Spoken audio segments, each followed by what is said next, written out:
Our next presenter is Naya McKnight.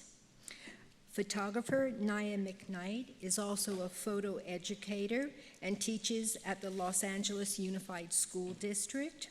She studied photography at the San Francisco Art Institute and holds a bachelor's in psychology from California State University and a master's in social and cultural analysis in education from California State University, Long Beach. Her monochromatic photographs have a strong poetic lyricism that is central to her approach to visual storytelling. Her work explores such issues as urban indigeneity, experiences of youth, her family history, and kinship between humans and non-human beings. Naya, will you come up?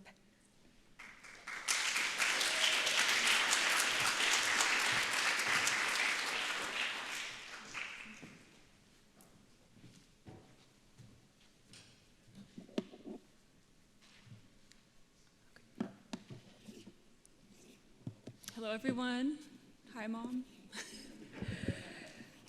Thank you all for having me here. Before I get started, I do want to thank the Lenape Nation for letting me be a guest on their territory. It's such an honor to be featured with, Donovan, Taylor, Russell, and then Tom Jones. I'm #1 fan. So, thank you all for making this happen. I'm Naya McKnight. I'm a photographer, educator based in Tongva Territory, also known as Los Angeles, California. I am both indigenous and settler descent. I'm Hunkpapa Lakota, Anishinaabe, also Scottish descent, descended from the White Earth Chippewa and Standing Rock Sioux tribes. This is a baby photo of me. I was born 1989, Harbor City, California, and raised in a local area, South Bay region of Los Angeles. And, my mother is an artist, my father a musician turned contractor. Their house was always filled with people. And, I think back to those times where, where my siblings and we lived in a bungalow. And a 2-bedroom bungalow, but we always had, relatives staying, local skaters fighting over the PlayStation, just relatives that maybe I never met before showing up on our doorstep. And, space is still, a concept that I dream of, but I'm also afraid of. So I first picked up my camera when I took a film photography class at a local community college. I was about 17, 18. And ever since then, I've been using my camera as a way to document the world and connect with those around me. And, I have worked many jobs while being a photographer, right? Including, nanny to 3 children, a sales associate just 15 minutes from here at a store that's no longer there. And then most recently, I've been a high school photography teacher. And, my classroom is where creativity meets chaos. There's always, a group of emos hanging out at my classroom at lunch, right? And I'm referred to as Miss McKnight, but you all can call me Naya.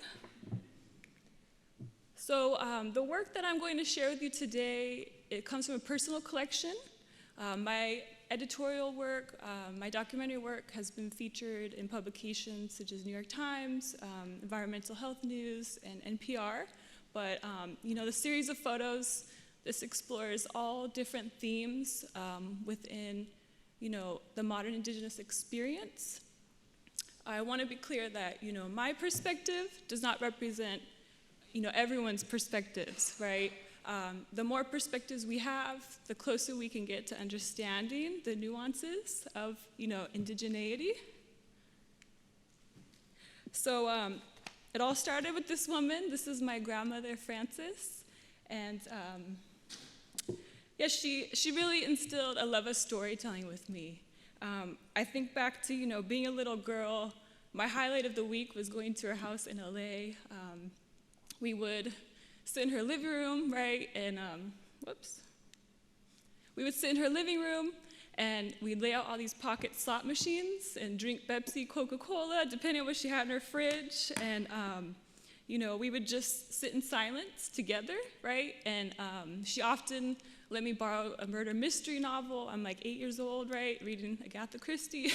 But we would, sit in silence, have all these, slot machines going. We hear cats meowing in the background. My grandpa, a mechanic, just fiddling with parts, cursing at the parts. And I think back to how, we weren't on our ancestral territory, right? We weren't in our homelands. We didn't speak in our tribal languages.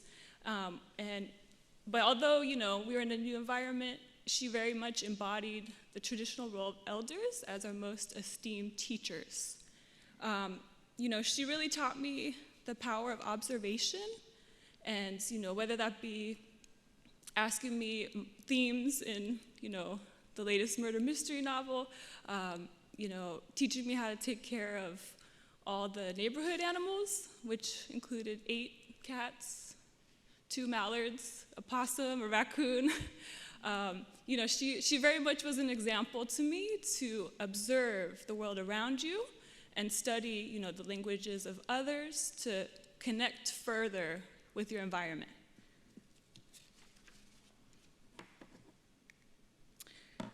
So when I was a young woman, about the same time I picked up my camera, I reconnected with my relatives on Standing Rock, and I had some relatives, my uncle in particular. He would come and visit with us, right, stay on our couch in LA.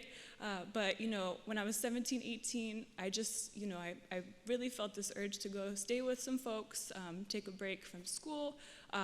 And thinking about this time,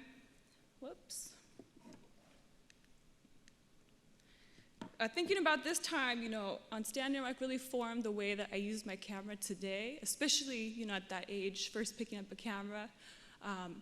Just a little bit more context, the land on Standing Rock has been passed down on my maternal side for generations, and it's very much a patchwork of parcels scattered throughout North and South Dakota. When I first visited the land, okay, we're good. When I first visited the land, I had fears of, what will happen? What will my relatives think of me being in the city all this time? But I was embraced, right? Embraced by my relatives. There was so much love. I think about my uncle in particular in this photo, and how much he made an impression on me, right? He's a storyteller, very much known as a hoop dancer, flute player, very well known in the community. But he had this ability to go between, he would go to different places and travel throughout the world and come back. And, he showed me that you could really carry this knowledge with you wherever you go. And, he also introduced me to my Diospe and, my extended family. So my understanding of what was family, who I'm related to, it expanded, right?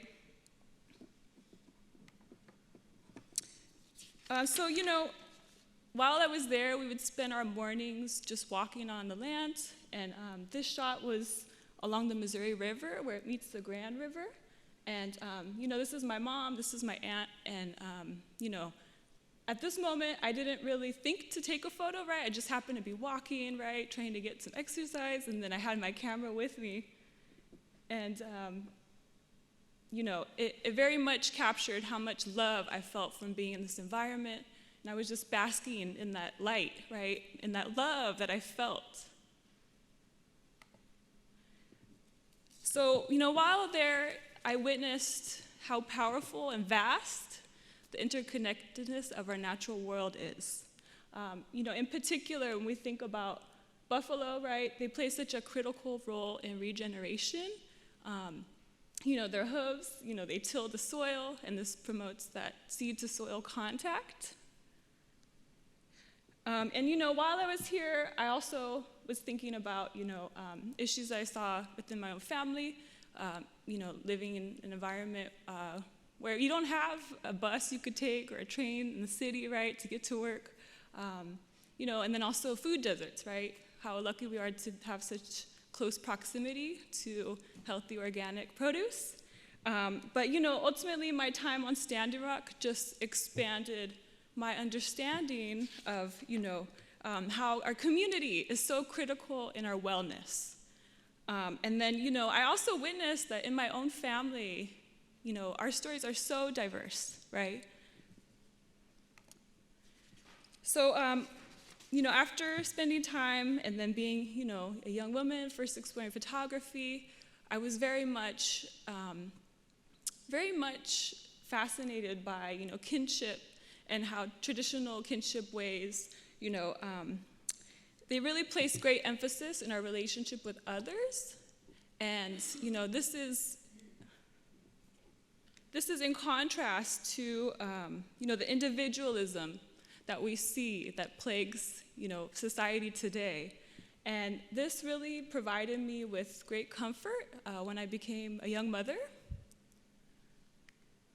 And, my daughter, who's in this photo, she, such a joy and light to me. And, I was very surprised at these feelings that I experienced as a young mother, these feelings of isolation and shame, and then, pursuing work, right, going back to school.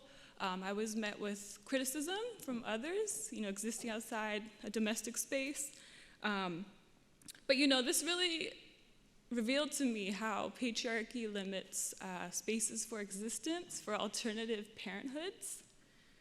And at this time, I turned to my camera as a tool to document joy, right?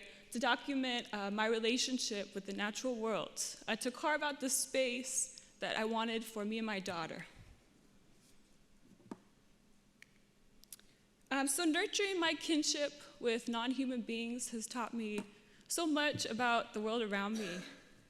When I took this photo, I was reminded of stories of Crow, thinking of, Crow's duality, being both a protagonist and an antagonist, depending on the story, right? Crow has a mischievous side, travels vast distances to tell stories, and has, the ability to adapt to any environment, including the city. This provided me with a lot of comfort, thinking about how, sometimes you have to move to a new environment to carve out a space for you and your family, right?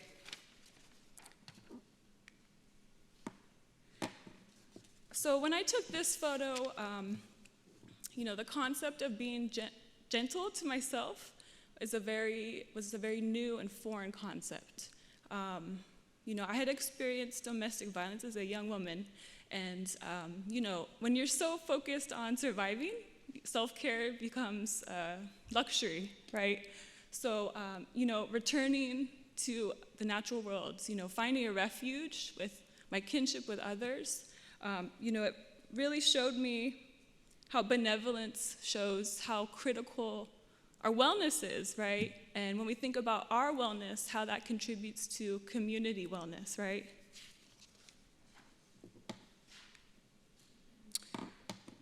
So I've spent most of my life in cities, surrounded by non-natives, fighting these feelings of invisibility. And living in a place like Los Angeles, there's a lot of rich and diverse narratives, right? But I think, sometimes, most of the time, there's not an acknowledgement to the original caretakers of the land. And for example, growing up as a young woman, I was required to make a mini architectural model of a mission, right? So talking about missions within California history. And, this was very violent because, the beautiful, diverse cultures of, the area where I was in, the Tongva territory, right, were not acknowledged, right? We were talking about, the role of the Catholic Church in the history of California, but then no one was acknowledging that, indigenous folks were subjected to so much violence in building these missions. And, thinking back as a young person, I would have loved to learn about, Tongva leaders today that are actively fighting, post-colonial policies. And, after working with youth, in particular, these youth in San Francisco in an after-school arts program, I realized that there's so much privilege in being connected to one's homelands, language, community. And, it's a privilege that not every urban indigenous person has, right? Whether that be urban relocation, adoption, not being tribally recognized. This led me with a desire to photograph urban indigenous folks. And, and I think about working with these two, in particular, these two young indigenous youth. They really taught me so much about indigeneity, how it's not fixed to just one place, right? It's a fluid force that goes with you wherever you are. So, thinking back on my experiences working with youth, and then also, when I was at graduate school at Cal State Long Beach, they have a powwow, the Pavunga powwow, and, this is a place where you see the adaptability of our ancestors, right? You see that, you might take away our language, our lands, our political power, but you can't take away the knowledge of our ancestors, right? So, I took this photo, just happened to be there, and, I had my camera on my hip, and, it's not posed, right? It was very much when two dancers were getting ready to go into, the main area, and I happened to just take it in a split second. So these next two photos I took at the Native Nations March in 2017 in Washington, D.C. This was a march where, thousands of organizers from all over the world allied with Standing Rock, and this was all in solidarity, to fight DAPL. And if you're not familiar with DAPL, right, the Dakota Access Pipeline is an underground crude oil pipeline that's capable of transporting 570,000 barrels a day under, sacred waterways near tribal lands. While taking these photos, I was really struck with how strong the presence of the youth were in this, in particular, those pictured. And, I saw so many young little relatives walking around with their protest signs. And I think about my own daughter. She was younger, and I had her on my hip, and it's snowy, right? But she's like, Nini Wachoni, right? So, thinking about how powerful the voice of the youth are, it was very, very evident at this particular event. It's important to note that although this was, 5-6 years ago, Standing Rock is still fighting threats to Missouri and trying to completely stop DAPL today. So, as a feature of capitalism, patriarchal ideas have completely pervaded public consciousness, and who handles matters of business, land, who's the head of household, that is expected to fall to men. In matriarchal societies, such as Lakota societies, women have always been the equal voice when it came to politics, land, family, business. For this ongoing series, I seek to highlight the resilience and beauty of, matriarchs that I know, right, that are my relatives, that are my friends. These are people in my everyday life. For this particular series, I'm focusing on caretakers, but also beyond that, right? How are people, matriarchs in their community? How are they matriarchs in their professional roles, right? So, these women defy patriarchy daily, and they're reclaiming their traditions, and they maintain an active voice in the community. Pictured is Princess Dajwa Johnson, and she's a Gwich'in actor, producer, mother, artist, right, in Arctic Village, Alaska. And she follows her mother's footsteps as being one of the first women to revitalize the traditional chin tattoos. She's also worked on a lot of shows, including Molly of Denali, if you've seen that. So, right now there's a war of invisibility on our relatives. And, when we think about how MMIR cases are all too common, we don't see that represented in mainstream media. So, when I think about my friend Janae Collins, who's Dakota and Crow, she's doing the work daily, right? She works as an actor. She's a mother. She, is a motorcyclist, a diver. The list goes on, right? But she's doing the work daily in her professional role and contributing to roles that we see in Rutherford Falls, Reservation Dogs, just to name a few, right? But she's actively, trying to expand that voice in mainstream media.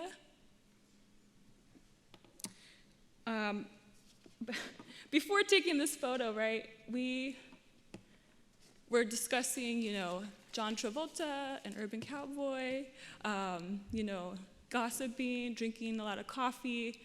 She was teaching me how to bead a keychain, right?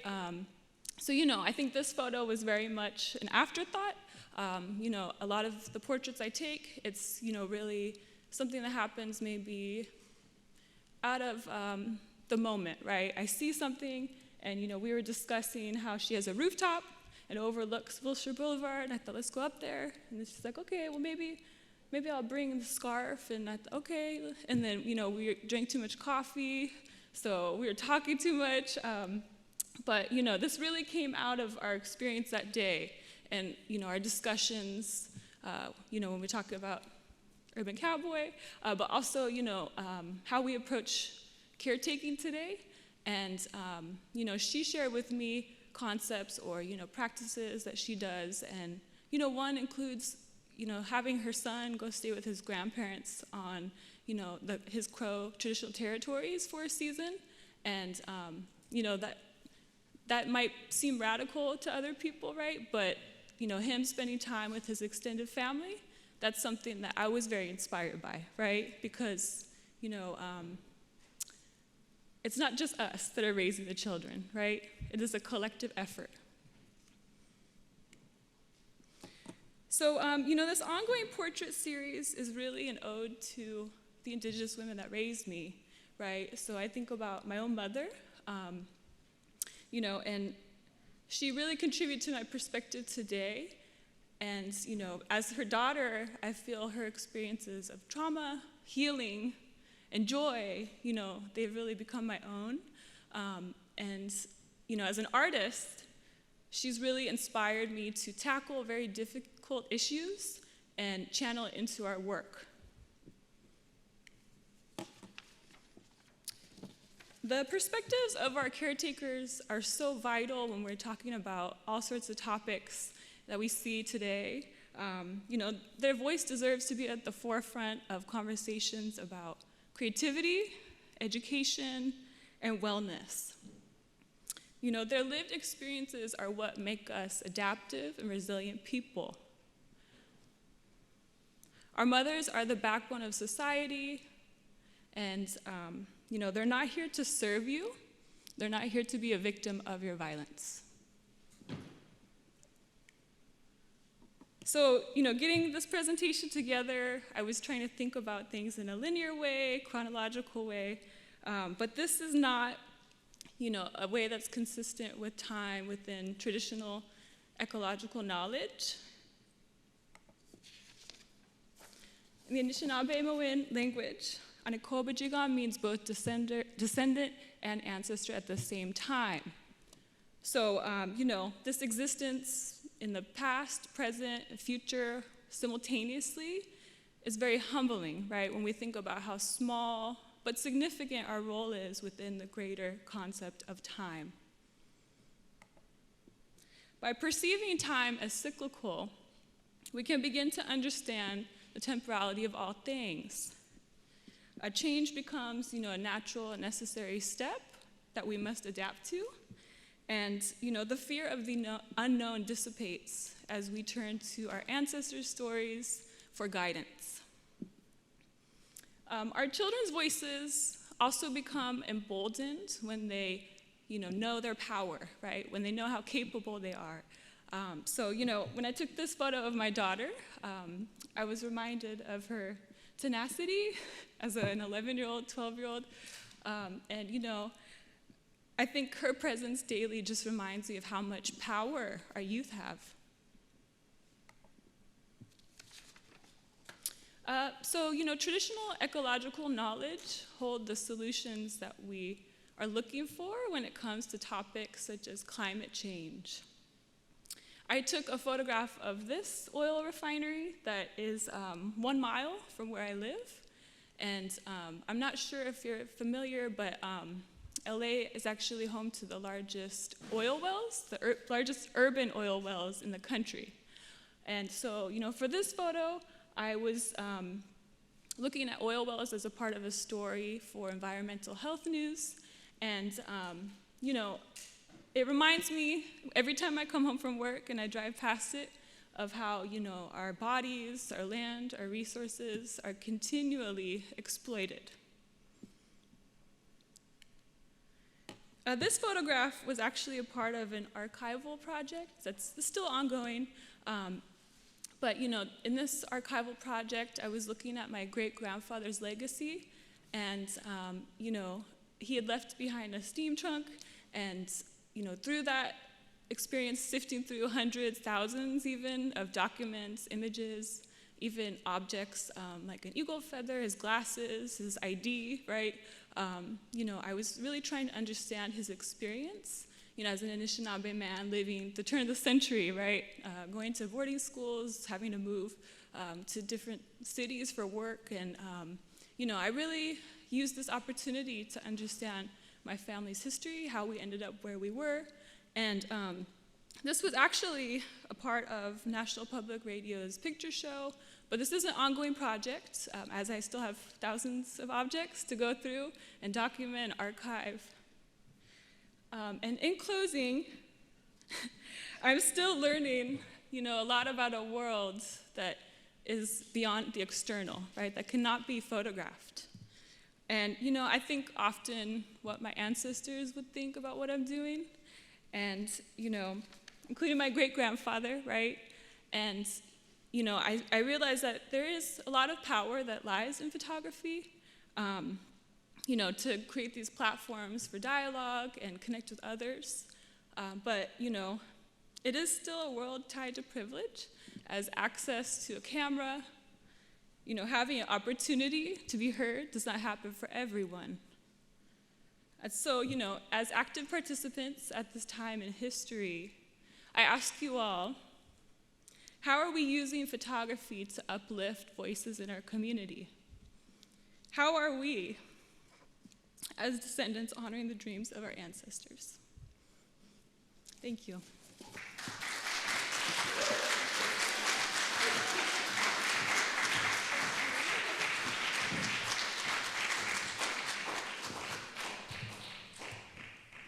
Naya, thank you so much. Idita, will you join Naya on stage, please? Idita Messina is an assistant arts professor at the Department of Photography and Imaging at NYU. She received an MFA from Mason Gross School of Art in Rutgers University and a BA in Studio Art at NYU. Idita is deeply immersed in the world of photography and is a photographer herself who has exhibited nationally and internationally. Her most recent photography projects have explored the experiences of Asians and Asian Americans during the COVID-19 pandemic and people's efforts to read themselves through the pandemic. She has also curated a number of photography exhibitions, including at Photoville, New York. Please join me in welcoming Idita. Thank you. First of all, Naya, thank you so much for sharing with us your beautiful and moving work. I'm really struck by the way you bring together your identity as an indigenous woman, mother, and photographer to speak about your world and your experience in it. Can you speak more about your process and how you develop the themes in your work? So, I would say that I do take a documentary approach, but, my reflection process and, looking back at how I weave these themes together, that's the second part, right? But, while I'm taking these photos, these moments that are happening in front of me, I'm not thinking consciously of, oh, this is how you capture someone's experience or identity, right? I think I'm just living, as a human, trying to experience these moments of joy, to make sense of my place in the world today, right?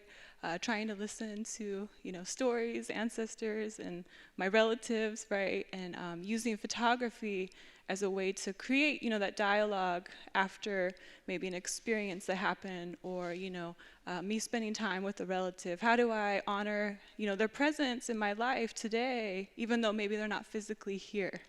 Okay.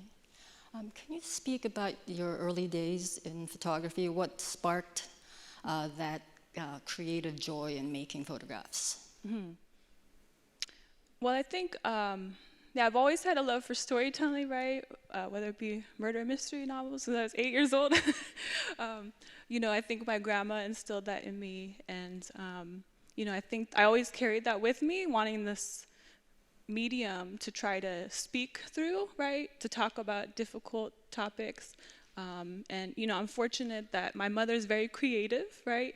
And I always saw her, sewing or, making dolls or, painting, right? And I saw her process, how she'd always turn to art to try to, reflect and try to make sense of what's going on around her, right? Or within her.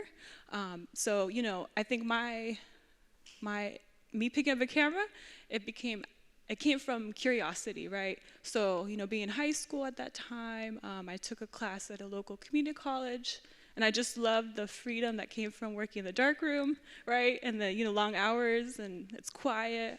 So I love that process of, creating your images. And, I think ever since then, photography felt like an instrument or a tool, rather, that could quickly capture what's happening in front of me. And then also, I could share it maybe later with someone. So I've tried many other mediums. Photography is the only thing that stuck. I would love to go over some of your beautiful images. Can we go to, do you have the clicker? Let me grab it.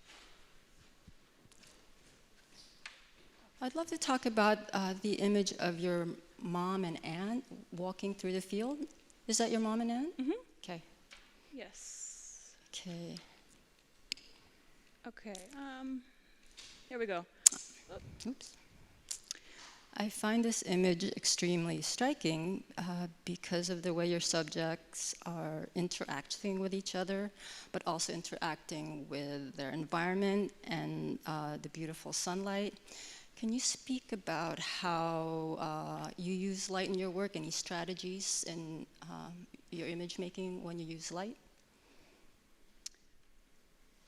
Yeah, so this image, really came from being in the moment and trying to take it all in, right? There was so much love and light, and, we're walking along the Missouri, which is, very important and life giver, right? So, I was just thinking about, the people that gave me life and then where I am. And, trying to just use this to think back of when I'm not there with them, right? To see, that they've given me so much. How could I possibly return it, right? So I think, this was very much something that happened in the moment. I am drawn to including the environment in my portraits, right? So that way you can further understand or see someone maybe in their chosen environment or, where they, came to be, right? So thinking about that, this particular image was very critical for me at that time as a young woman, trying to, piece together my history, my family's history, us being in urban environments, being back on Standing Rock. This very much, came out of just purely living in the moment, right? And happening to have my camera to capture this photo. Yeah, it really speaks to how you also use non-human subjects in your work. Because to me, the light is an extra subject in that work, and an important subject in the work. Tell us more about your wonderful project on your great-grandfather. Can we go to that image? Okay. Which was published on NPR. So in the interview, in the NPR interview, you spoke about how your great-grandfather had to attend a boarding school along with many Native American children at the time because of a government push for assimilation.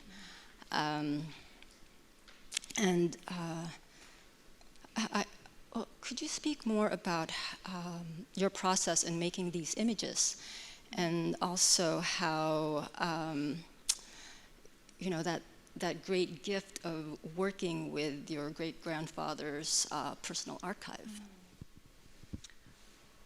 Yeah, so this, my family, we're very much fascinated by any image, right, without any context. So where did this come from? Who is this person, right?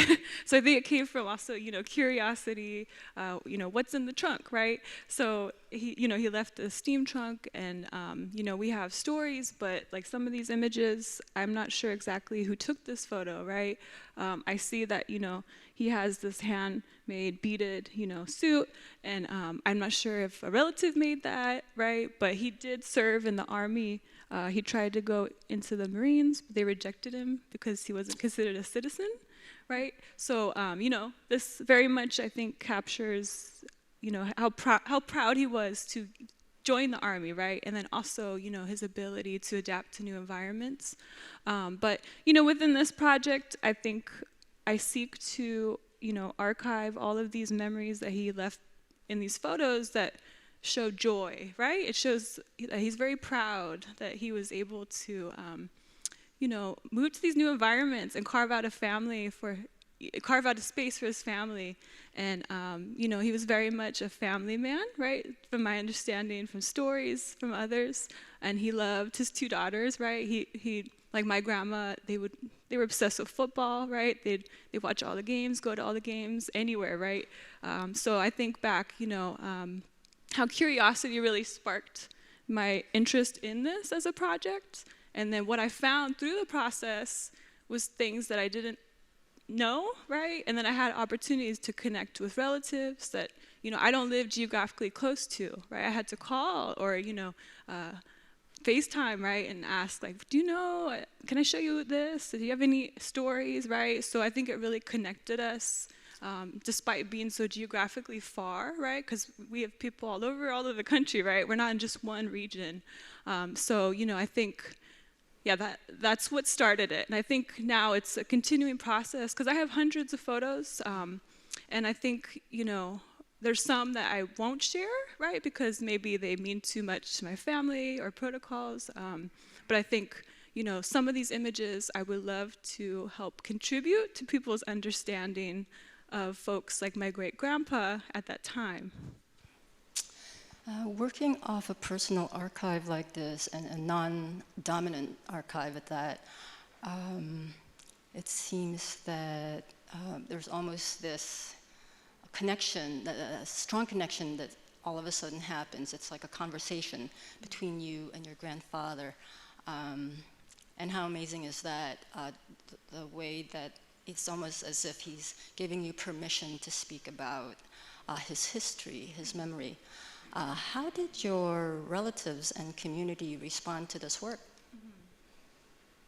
So I have one particular relative who's, he's no longer physically here. It just, so one of our last conversations, he was sharing with me all this information that I didn't know, right? So I thought about how much knowledge my uncle had, right, in particular. And, he was waiting for us to ask him, right? He had so much knowledge. And he's still, we carry on that knowledge. But I think, our ancestors have stories for us, right? So we have to ask, and we have to pursue that, right? our stories live through us wherever we go, right? But what keeps us all connected is each other and having those conversations and spending time with each other. So I think overall, I have relatives that were very excited to see these because, it's in these images are in a trunk, right? And they don't travel, the trunk doesn't travel, right? But, taking photos, you can easily send that through a text message, right?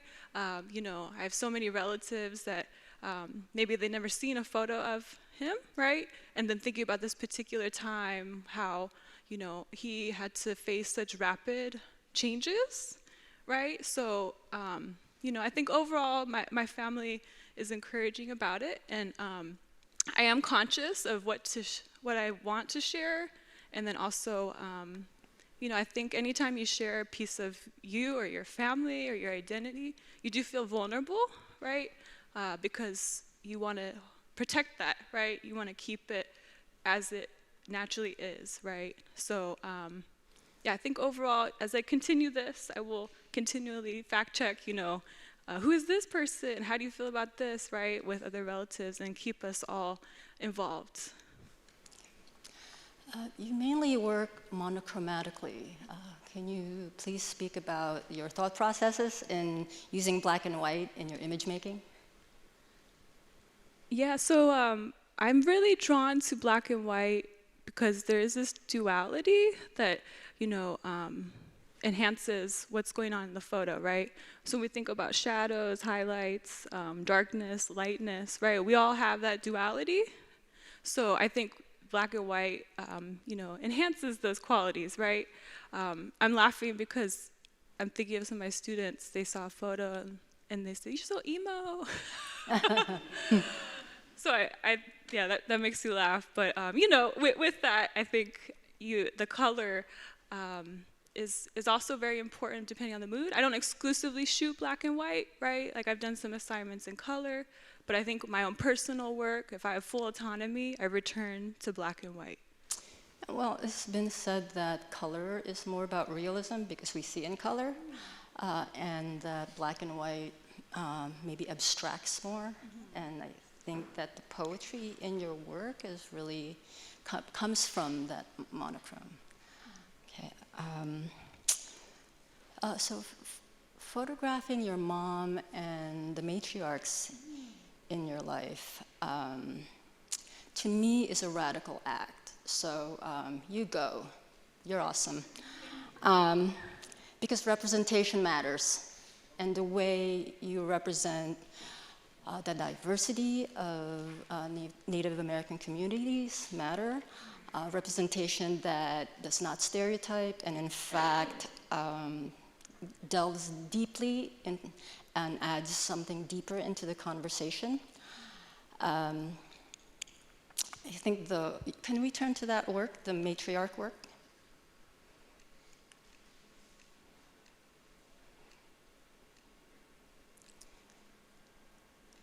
Yeah. Or this one maybe? So this work sheds light on a subject that's not in the mainstream media. And you do so in a way that communicates to the audience a certain authenticity that is rarely seen. Can you speak more about how this project came about and what it has meant to you, your mom, and the women you photograph? Yeah, so I think, since I first picked up a camera, I used my camera really to understand what's going on around me. And I realized, that Indigenous women have made such a huge impression on the way I see everything, right, daily.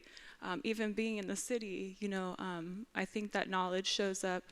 And I think, in particular, we see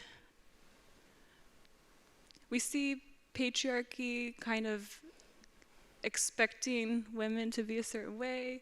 And, I see the women in my family that don't comply with that idea of who should be head of household, who should handle matters of business, land, even, thinking about matrilineal, like taking like your father's name or your mother's name, right? I have some relatives that are taking on the matrilineal side, right?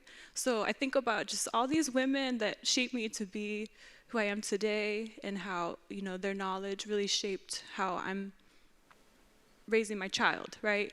And, you know, we could talk on and on about that, but, you know, I think in the dominant culture, we do see this narrow space for motherhood, right? So for you to have any other approach to motherhood or caretaking, right, you're met with criticism, right? And, you know, that's a lot of weight on our shoulders. So, you know, I think this particular series, I want to continue the conversation, right? And, you know, challenge how we see women, in particular Indigenous women, right? Because, you know, I think with MMIR, Missing Murdered Indigenous Relatives, you know, that's a huge weight, right? Knowing that that's happening, and every time you go on social media, you see a new relative, and, you know, thinking about how I don't want people to be perceiving these women as victims, right? Because very much in my life, they've been my backbone, right? These folks are shaping me currently to be the person I am, and have so much knowledge that pertains to so many topics that we discuss about education, wellness, creativity. Okay, yeah. Okay. I think it's time for questions from the audience.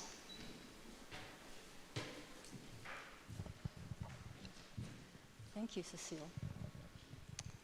Okay. One question from the audience says, this is a process question. How much editing do you do, contact sheet selection, and time manipulating in your images?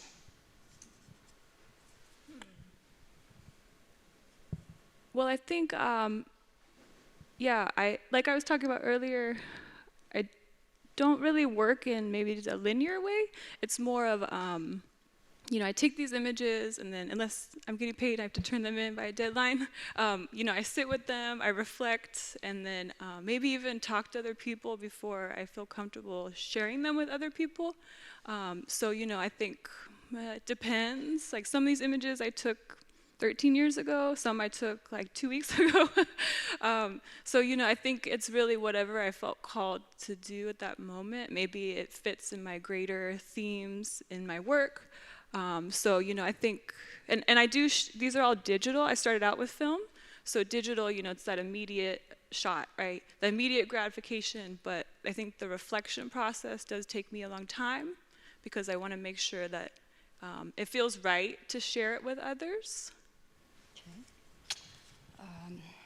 Are there any photographs who have been a strong influence on your work?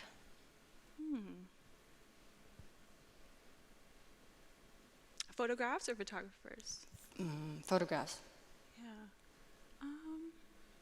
You know, I think I had a conversation with my hero, Tom Jones, earlier. But, you know, we were talking about photographers, and I was thinking about, you know, when I first picked up a camera, there wasn't one particular photographer that I wanted to emulate or copy, or, you know, I didn't really find a book that changed my life, so I wanted to become a photographer. I think I picked up my camera, messed around with it, you know, experimented with it, and then as I was shooting, you know, I think constantly when I'm taking photos, I see a lot of other people's work, and it reminds me, okay, maybe this is the right way. You know, I do love monochrome images, so, you know, I think I did go to the Horace Pula show, and, you know, I think that was maybe, it was like 5 years ago. But you know, when I went there in DC, I was there with my daughter, my mother, and you know, I'd never seen his images before, and I think that really, you know, all the themes he touched on, it made me feel that maybe I was on the right path, and you know, just seeing this very nuanced perspective, right? That's something that we need to see more of. And I'm constantly inspired, especially by these photographers, Donovan, Taylor, and Russell. So I think, you know, Instagram is also a great place to find inspiration, right? as long as you're not buying anything. Okay. Your subjects often seem to be in their own world. Is that something you are looking to accomplish in your photographs? Your subjects often seem to be in their own world. Yeah, so that's a good point. So thank you to whoever wrote that. Oh, okay. But I think I do struggle with, or as a younger photographer, I did struggle with how I'm using photography to depict people, especially people I love and are my relatives, right? So I didn't want to fall into that urge to make someone look stoic, right? But I think all of these people that I photographed, there are these moments where I see their power, right? It's a very maybe split second or maybe constantly, right? So I think I want to show, how much power they emanate, right, in their daily lives, and just try to, share that with others at a later time. Okay. Another question. What do you think you may have learned about photography from teaching your workshop in photography? Yeah, so I've been teaching about 6 years, and I think most recently I've learned a lot teaching, through the end of the pandemic, still going on, right? Because, my students teach me so much about how to interact with the world around us, and photography, I've learned, is very much shaped by how you have access to cameras, right? So, cameras aren't cheap, and, myself and other photographers work many other jobs while being photographers. So I think, by teaching photography, I also seek to teach how we can use it to cope with everyday life, how to talk about difficult topics, how to make sense of maybe our own place in the world. So, I think working with youth in particular, they have so much life. So, I think just being patient and also coming up with activities that are relevant, right? That's always something that I'm learning. One week they might not be interested. Next week they might be really engaged. It might just depend also on the environment where I'm teaching. But and also my daughter, she's 11, she's in middle school. I think she's always showing me, how the youth are interacting with the world today and grappling with their identity and coping with all of these difficult topics. Okay. The image with the oil refinery through the trees, how did you photograph that? It looks like a spy image. It's great. So yeah, it was very illegal. I had to climb some trees, and and then I didn't see any security at that moment. So I drive by this place all the time, and I think just living in an environment where you're connected by freeways and industry, it just becomes normalized, right? These landscapes. So I just happened to, casually scope out, okay, that area looks good, and then go to the other side. Okay, nope, there's too many cameras. But yeah, I think that one in particular, I did climb some trees, and then it was right after it rained. So what happens is when it rains, that's when this particular oil refinery releases a lot of emissions. So, I did see like, oh, okay, wow, the clouds are especially, extra today, right? So, very much quick. I pulled over my car. It was on emergency lights. I climbed a tree. I took maybe 5 different shots, but I did like how I had the tree, framing the refinery, because it does show, our duality living in such an industrial urban area. Okay. Thank you, Naya, for sharing with us your important work today. Thank you. Yes, thank you, Naya, and thank you, Edita. Ladies and gentlemen, we're now going to take an intermission for about 15 minutes, and we will return for our conversation with the 3 Developing Stories native photographers in the field photojournalists.